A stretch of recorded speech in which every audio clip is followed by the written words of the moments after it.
दोस्तों, हमारी जिंदगी में कई बार हम खुद को एक मुश्किल घड़ी में पाते हैं। कई बार हमें बड़े फैसले लेने पड़ते हैं, लेकिन हमें यह नहीं पता होता कि वह सही है या गलत। वह हमारे जीवन में खुशियां लाएगा या मुश्किल। कई बार हमारे पास सही निर्णय लेने की समझ नहीं होती और हम जल्दबाजी में फैसला कर लेते हैं, और उन फैसलों की वजह से हमारी जिंदगी दुखमय हो सकती है या फिर हमारी जिंदगी नरक से भी बढ़कर हो सकती है। इसलिए सही फैसला लेने की क्षमता हमारे जीवन में सफलता हासिल करने के लिए आवश्यक है। तो चलिए आज इसे एक कहानी के माध्यम से जानते हैं कि जीवन में फैसले कैसे लिया जाए और सही निर्णय लेने का तरीका कौन सा है। तो बिना किसी देरी के कहानी शुरू करते हैं। दोस्तों, कई साल पहले की बात है। एक राज्य में एक बौद्ध भिक्षु रहा करते थे।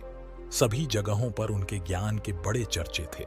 उनके पास लोग बहुत दूर दूर से आते थे ताकि वे उनसे अपनी समस्याओं का समाधान प्राप्त कर सकें। उनके पास कोई भी कैसी भी समस्या लेकर क्यों ना आए, वे समस्या का समाधान अवश्य करते थे। जब भी वह किसी की समस्या सुनते तो उस समस्या को खूब ध्यान से सुनते समझते, उसमें लीन हो जाते और समस्या के बारे में अच्छे से सोच विचार करते और उसके बाद उसका समाधान देते। ऐसे में कोई भी व्यक्ति उनके बारे में एक ही बात सोचता था, शायद इन साधु के पास कोई ऐसी चमत्कारिक शक्तियां हैं जिससे यह समाधान पूछते हैं और उसके बाद हमें वह समाधान बताते हैं। एक बार एक युवक ने उन महाराज से यह पूछ भी लिया। उसने पूछा, क्या आपके पास ऐसी कोई चमत्कारी शक्तियां हैं जिससे आप हमारी समस्याओं का समाधान करते हैं, या आपके पास ऐसी कोई दिव्य दृष्टि है जिससे आप हमारी समस्याओं का समाधान खोज पाते हैं? उस व्यक्ति की यह बात सुनकर साधु जोर जोर से हंसने लगे, लेकिन उन्होंने उस युवक की बात का कोई जवाब नहीं दिया। उसके कुछ ही दिनों बाद उस राज्य में एक बड़ी अजीब सी घटना घटी।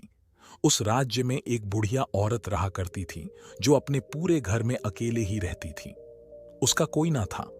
उस राज्य से होकर 4 मित्र अपने घर की ओर जा रहे थे। वे लोग दूसरे नगर में काम करके अपने नगर की ओर जा रहे थे। यह बात बहुत पुराने जमाने की है, जब यातायात के साधन नहीं हुआ करते थे, इसलिए लोग पैदल ही यात्रा किया करते थे। इसी कारण वे चारों मित्र अपने धन को इकट्ठा करके अपने गांव की ओर प्रस्थान कर रहे थे। उन चारों ने अपना अपना धन एक छोटी सी पोटली में रखा था। उसी पोटली में उन सब की सारी कमाई थी। तभी उन चारों में से एक मित्र कहता है, मित्रों, इस तरह से यदि हम अपना धन अलग अलग रखेंगे तो इससे हमारा धन चोरी हो सकता है। क्यों ना हम अपना सारा धन एक ही पोटली में रख दें, जिससे हम सब इस पर ध्यान भी दे सकेंगे और हमारा धन सुरक्षित भी हो जाएगा। और जब हम अपने गांव पहुंच जाएंगे तो हम वहां पर अपना अपना हिस्सा इसमें से ले लेंगे। उन तीनों मित्रों ने उस व्यक्ति की बात मान ली और वे सभी मिलकर अपना धन एक ही पोटली में रख देते हैं और वे सभी अपने गांव की ओर आगे बढ़ते हैं। चलते चलते काफी समय बीत गया और अब रात्रि होने वाली हो गई। तभी आगे चलकर रास्ते में उन्हें एक घर दिखाई दिया जहां पर एक बूढ़ी औरत रहा करती थी। रात्रि का समय भी हो चुका था और उन चारों मित्रों को रात रुकने के लिए कोई नई जगह की आवश्यकता भी थी। ऐसे में उन चारों ने मिलकर यह योजना बनाई कि वे लोग आज रात इसी घर में ठहरेंगे। इसलिए वे चारों लोग उस घर की ओर आगे बढ़ते हैं। उस घर का दरवाजा खटखटाते हैं। तभी सामने से एक बूढ़ी औरत दरवाजा खोलती है और उन चारों मित्रों में से एक बूढ़ी औरत से कहता है, माता जी, हम अपने गांव की ओर जा रहे थे, लेकिन यहां रात हो गई। हम इतनी रात में सफर नहीं कर सकते, इसलिए हमारी आपसे विनती है कि हम आपके यहां पर एक रात रुकना चाहते हैं। कल सुबह होते ही हम यहां से चले जाएंगे। उस बूढ़ी औरत ने काफी देर सोचा और उसके बाद वह बूढ़ी औरत कहती है, ठीक है, तुम सभी आज रात के लिए यहां पर रुक सकते हो। मुझे कोई दिक्कत नहीं। मैं खाना बनाऊंगी तो तुम लोगों के लिए भी बना दूंगी। उन चारों ने सहमति जताते हुए कहा, हाँ बिल्कुल। उसके बाद उन चारों मित्रों ने धन की पोटली उस बूढ़ी औरत को थमा दी और कहा, माता जी, इस पोटली में हमारे साल भर की कमाई है। हम चारों ने अब तक का अपना सारा कमाया हुआ धन इसी पोटली में रखा है और अब हम इसे आपको सौंपते हैं। क्योंकि यह हम चारों से ज्यादा आपके पास सुरक्षित। हम बस इतना चाहते हैं कि यदि हम चारों में से कोई एक व्यक्ति इसे लेने आए तो आप इस पोटली को उसे मत देना जब तक कि हम चारों न आए, वह बूढ़ी औरत कहती है। ठीक है बेटा, यदि तुम चारों एक साथ आओगे तभी मैं इस पोटली को आपको सौंपूंगी। और वैसे भी आप लोग तो सुबह यहां से चले जाने वाले हैं, मैं आपको सुबह ही यह पोटली थमा दूंगी। वह धन की पोटली उस बूढ़ी औरत को थमाकर चारों मित्र निश्चिंत हो जाते हैं कि अब उनका धन सुरक्षित है, और वे लोग खाना खाकर सो जाते हैं। अगली सुबह जब वह चारों उठते हैं तो सभी लोग अपनी आगे की यात्रा के शुरू करने की सोचते हैं। उन चारों नौजवानों में से एक नौजवान थोड़ा सा बदमाश था। वह अपने उन तीनों मित्रों से कहता है, भाइयों, इस बूढ़ी औरत ने हमारी रात भर खातिरदारी की है, हमें अच्छा भोजन खिलाया, सोने के लिए अच्छी जगह दी, रात भर यहां सर छुपाने के लिए एक अच्छा मकान दिया, और हमने अब तक उसके लिए कुछ नहीं किया। वह बूढ़ी औरत अकेले ही खेतों में काम कर रही है, क्या हम सभी यहां से जाने से पहले इस बूढ़ी औरत की मदद नहीं कर सकते? उस बदमाश नौजवान ने मन ही मन यह योजना बना ली थी कि वह किसी तरह से भी उस बुढ़िया से पोटली हासिल करके ही रहेगा। बाकी के तीनों मित्र उसकी बातों में आ जाते हैं और वे सभी मिलकर उस बुढ़िया की मदद करने अर्थात खेतों में काम करने के लिए चल पड़ते हैं। वे सभी मिलकर खेतों का काम कर ही रहे थे कि तभी वह बदमाश नौजवान अपने बाकी तीनों मित्रों से कहता है, मित्र, मुझे जोर की प्यास लग गई है, मैं जरा उस बूढ़ी औरत से पानी मांग कर लाता हूं। तो बाकी मित्र भी अब काफी थक चुके थे, उन्हें भी जोरों की प्यास लगी थी, इसलिए वे तीनों मित्रों ने उसे वहां से जाने की इजाजत दे दी। वह बूढ़ी औरत के पास पहुंचता है और उस बूढ़ी औरत से कहता है, माता जी, अब हम यहां से जा रहे हैं, कृपया करके हमारे धन की पोटली हमें वापस दे दें। वह बूढ़ी औरत कहती है, नहीं नहीं, जब तक तुम चारों एक साथ ना हो तब तक मैं पोटली किसी को नहीं दे सकती। तुम लोगों ने ही तो कहा था कि जब तक हम चारों एक साथ ना हो धन की पोटली किसी को नहीं देनी है। तभी वह बदमाश मित्र अपने मित्रों की तरफ इशारा करता है। उसके मित्र सोचते हैं वह हमारे लिए पानी लाना चाहता है, इसलिए वह हमसे आज्ञा मांग रहा है। तभी उन तीनों मित्रों ने इशारे में उस युवक से कहा, हाँ हाँ ठीक है। बुढ़िया को यह लगने लगा कि अब यह चारों यहां से जा रहे हैं और यह अपनी पोटली मांग रहे हैं, इसलिए उस बुढ़िया ने पोटली लाकर उस बदमाश के हाथों में रख दी और वह बदमाश पोटली को लेकर वहां से चला गया और बाकी के तीनों मित्र खेत के काम में व्यस्त हो जाते हैं। कुछ देर के बाद जब वह तीनों खेत का काम करके वापस लौटते हैं और बुढ़िया से कहते हैं, माताजी, हमारा मित्र जो यहाँ पानी पीने आया था वह कहाँ गया? इस पर वह बुढ़िया कहती है, क्या वह पानी पीने आया था? पर वह तो कह रहा था कि हम चारों जा रहे हैं, कृपया करके हमारे धन की पोटली हमें थमा दे। तब तीनों बड़े आश्चर्य होकर उस बुढ़िया से कहते हैं, माताजी, हमने भला कब कहा? उसने पानी मांगने के लिए इशारा किया था। बूढ़ी औरत उन तीनों से कहती है, परंतु अब तो वह पोटली लेकर जा चुका है। तभी वह तीनों मित्र सर पकड़कर रोने लगते हैं और कहते हैं, माताजी, उसमें हमारा सारा कमाया हुआ धन था जो वह अकेले लेकर भाग चुका है। हमने तो आपको कहा था कि जब तक हम चारों एक साथ न आए तब तक आपको वो पोटली किसी को नहीं देनी है। फिर आपने ऐसा क्यों किया? हमने आपको वो पोटली हिफाजत के लिए दे रखा था और आपने उसे कैसे आदमी के हाथों में दे दिया? ये हम बर्दाश्त नहीं करेंगे। हम राजा के पास जाएंगे और राजा से आपकी शिकायत करेंगे, न्याय की मांग करेंगे। अब तो इस बात का राजा ही फैसला करेंगे। नौजवान क्रोधित होकर राज दरबार में पहुंच जाते हैं और अपनी सारी समस्या उन राजा को बता देते हैं। राजा बात ध्यानपूर्वक सुनता है और आदेश देता है। राजा के आदेश पर राजा के सैनिक तुरंत ही उस बूढ़ी औरत को राज्य दरबार में पेश करते हैं और राजा भरी दरबार उस बूढ़ी औरत को दोषी करार कर देता है और कहता है, तुम्हें वह पोटली उस अकेले व्यक्ति को नहीं देनी चाहिए थी। जब उन्होंने तुमसे कहा था कि जब तक वह चारों व्यक्ति उस पोटली को लेने ना आए तब तक वह किसी को नहीं देना चाहिए था। इसमें तुम्हारी ही गलती है और अब तुम्हें इसका हर्जाना भरना होगा, तुम्हें इनका धन लौटाना होगा।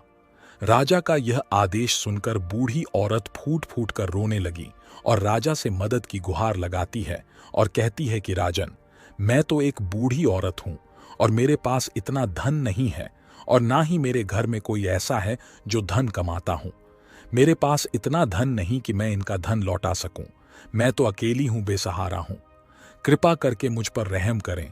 लेकिन राजा उस बूढ़ी औरत की एक नहीं सुनता। वह बूढ़ी औरत रोते हुए अपने घर की ओर जाती है और कहती है, आखिर मैं इतना धन कहां से लाऊं? मेरे पास इतना धन नहीं है। मैं क्या करूं, कैसे करूं, कहां से लाऊं? मैंने उनका धन नहीं लौटाया तो मुझे राजा मार डालेगा। वैसे भी मेरी ही गलती है जब उन चारों ने मिलकर मुझसे कहा था कि जब तक हम चारों एक साथ में न आए, पोटली किसी को नहीं देनी है। फिर भी मैंने वह पोटली केवल एक व्यक्ति को थमा दी।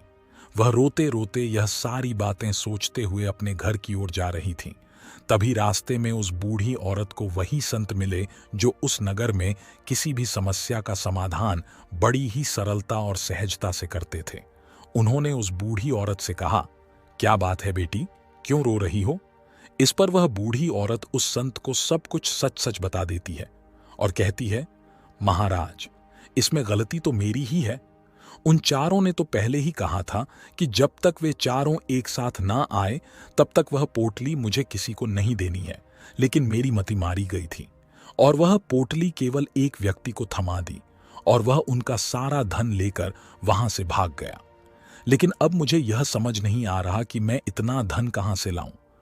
मेरे पास इतना धन नहीं है और राजा ने तो आदेश भी दे दिया है कि मुझे उनका धन लौटाना ही पड़ेगा। लेकिन मैं यह समझ नहीं पा रही कि इतना धन कहां से लाऊंगी। तब संत कहते हैं, शांत हो जाओ, मैं कोई ना कोई रास्ता जरूर निकाल लूंगा। इतना कहकर वह संत वहीं पर बैठ जाते हैं, ध्यान करने लगते हैं। कुछ देर के लिए आंखें बंद कर लेते हैं। मौन रहकर वे समस्या का समाधान निकालते हैं और उसके बाद वह उस बूढ़ी औरत से कहते हैं, बेटी, राजा ने जो फैसला किया है वह बिल्कुल गलत है। आपने जो किया इसमें आपकी कोई गलती नहीं। उन संत के इतना कहने से बुढ़िया शांत हुई और यह सोचने लगी कि आखिर राजा का फैसला कैसे गलत हो सकता है। राजा तो सभी के लिए न्याय ही करते हैं और वह कभी किसी का बुरा नहीं करते। फिर आखिर आज राजा का फैसला कैसे गलत हो सकता है? संत और उस बुढ़िया की बातें आसपास के खड़े लोग सभी लोग सुन रहे थे और वे लोग भी बड़े अचरज में थे और कह रहे थे, राजा का फैसला कैसे गलत हो सकता है? राजा ने तो बिल्कुल सही फैसला किया है। इस बूढ़ी औरत ने ही गलती की है। उन चारों का धन केवल एक ही को थमा दिया। ऐसे में इस बुढ़िया को तो उनका धन तो लौटाना ही चाहिए। राजा ने गलत फैसला कहां किया है? तभी वह संत उस बूढ़ी औरत से कहते हैं, जाओ राज, दरबार में कह दो कि हे राजन, आपका फैसला गलत है। सही क्या है, गलत क्या है, इसका फैसला मैं करूंगा।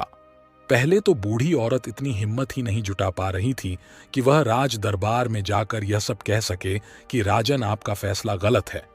लेकिन जैसे तैसे उसने हिम्मत जुटाई और वह वापस राज दरबार पहुंची और बोली, महाराज, आपने जो फैसला किया है वो फैसला गलत है।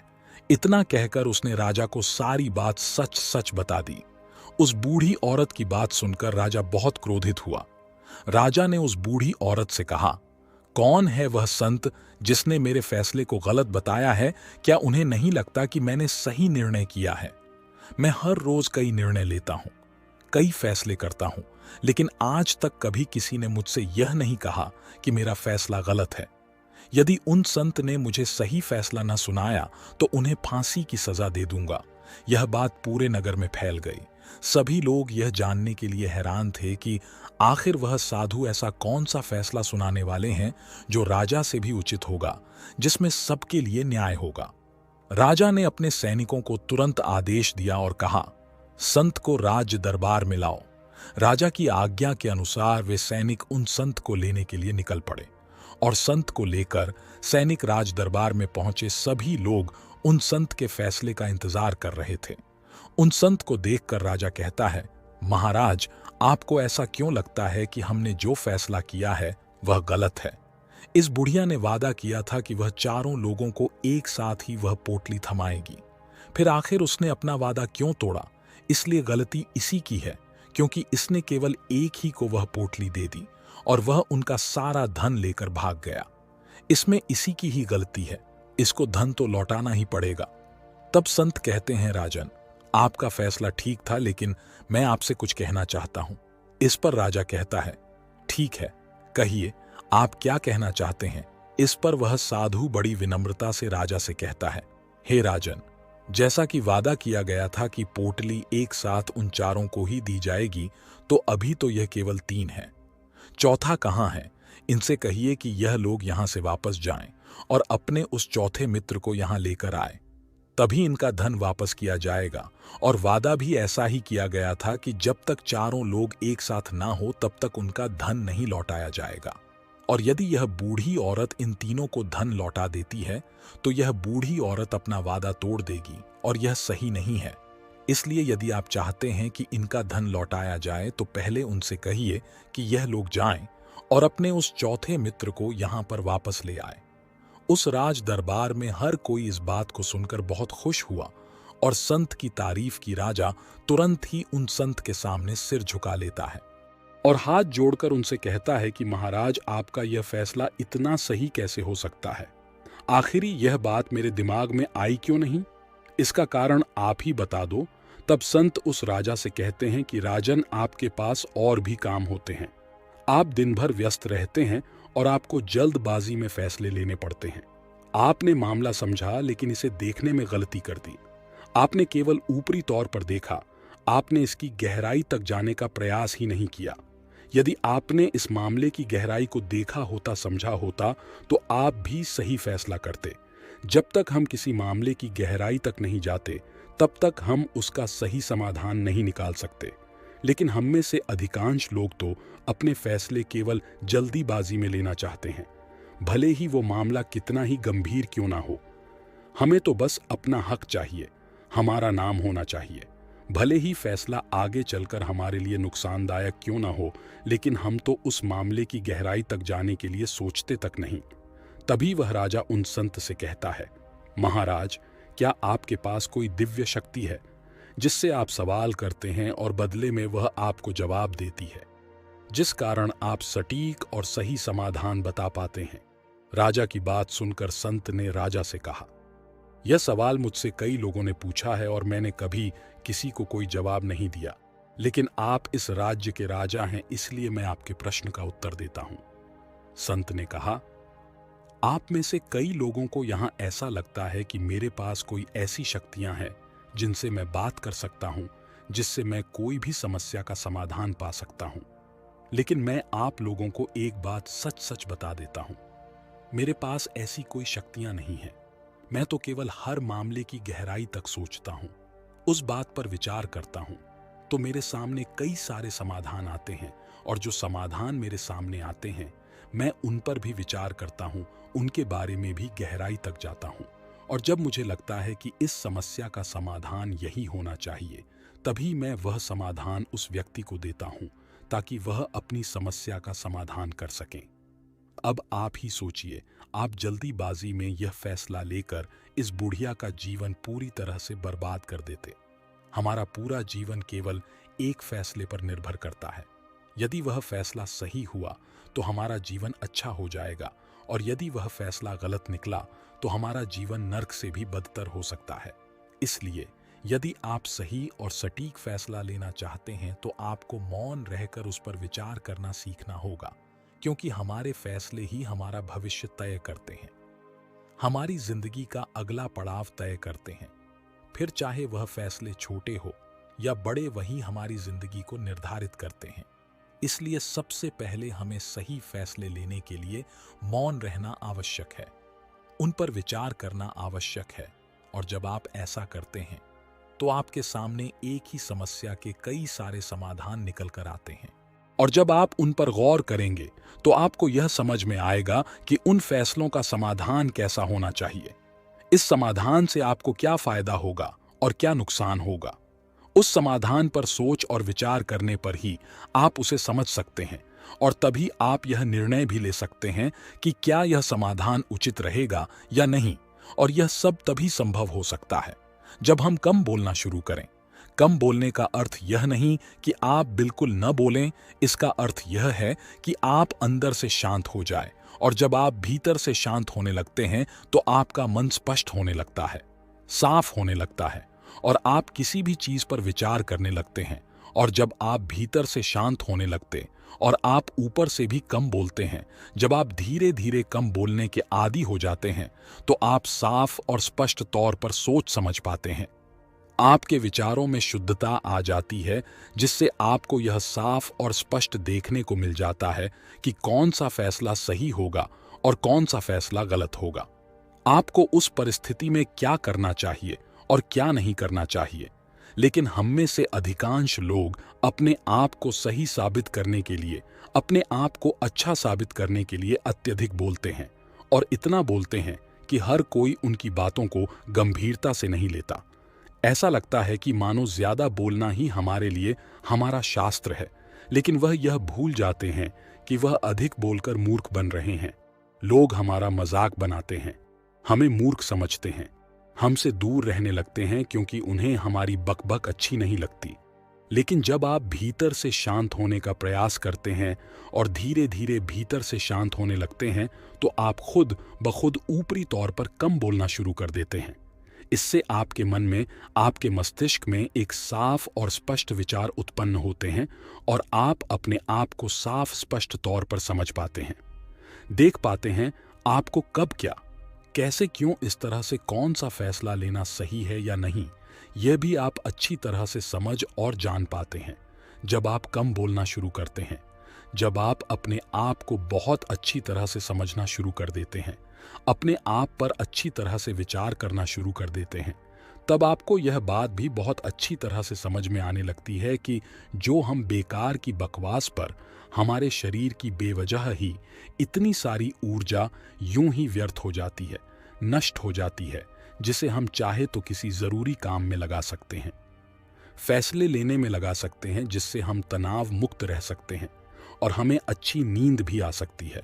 और यदि आप इसी प्रकार सोच विचार कर फैसला लेना शुरू करते हैं, तो आपका मस्तिष्क भी अच्छी तरह से काम करने लगता है और आपका मन पहले से भी ज्यादा शक्तिशाली हो जाता है। और इसका एक बहुत अच्छा उदाहरण आपको मैं बताना चाहूंगा। जब आप स्कूल में पढ़ते थे, या फिर आज भी आप पढ़ रहे हो, तो जो बच्चे होनहार होते हैं वह बहुत कम बातें करते हैं और अपना समय सही चीजों में लगाते हैं। वह अधिकांशत अपना समय मौन होकर ही बिताते हैं। इसी वजह से वह पढ़ाई करने में बहुत तेज होते हैं। जो कुछ भी पढ़ना चाहते हैं वो उसे याद कर ले जाते हैं। लेकिन वहीं पर यदि आप उन्हें जो बहुत अधिक बोलते हैं, यदि आप उन्हें पूरे 24 घंटे भी दे दें, तो भी वह उसको याद नहीं रख सकते। जो व्यक्ति यह समझ जाता है कि उसे कब, कहाँ, कैसे और कितना बोलना है, उस व्यक्ति को सफल होने से कोई नहीं रोक सकता।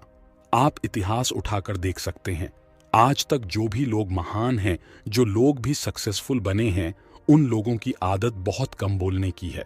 उनका पूरा ध्यान केवल अपने लक्ष्य पर होता है और अपना पूरा समय वह अपने लक्ष्य को पाने में ही लगा देते हैं।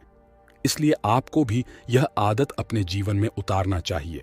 और कम बोलने का अर्थ यह नहीं कि आप ऊपर से कम बोले, बल्कि आप भीतर से कम बोलिए, भीतर से शांत रहिए। यदि आप रोज इसका अभ्यास करते हैं, तो केवल कुछ दिनों में ही इससे होने वाले लाभ आपको आपके सामने नजर आने लगेंगे। दोस्तों, आपने आज के इस वीडियो से क्या सीखा, मुझे आप कमेंट में बता सकते हैं। इसी के साथ उम्मीद है कि आपको आज की वीडियो पसंद आई होगी, तो इस वीडियो को उस इंसान को शेयर करें जिसे यह कहानी सुनने की जरूरत है, और उसी के ठीक बाद चैनल को सब्सक्राइब करें। तो चलिए फिर मिलते हैं ऐसी ही एक और वीडियो में एक नए मैसेज के साथ। आप अपना ध्यान रखें। धन्यवाद और नमो बुद्धाय।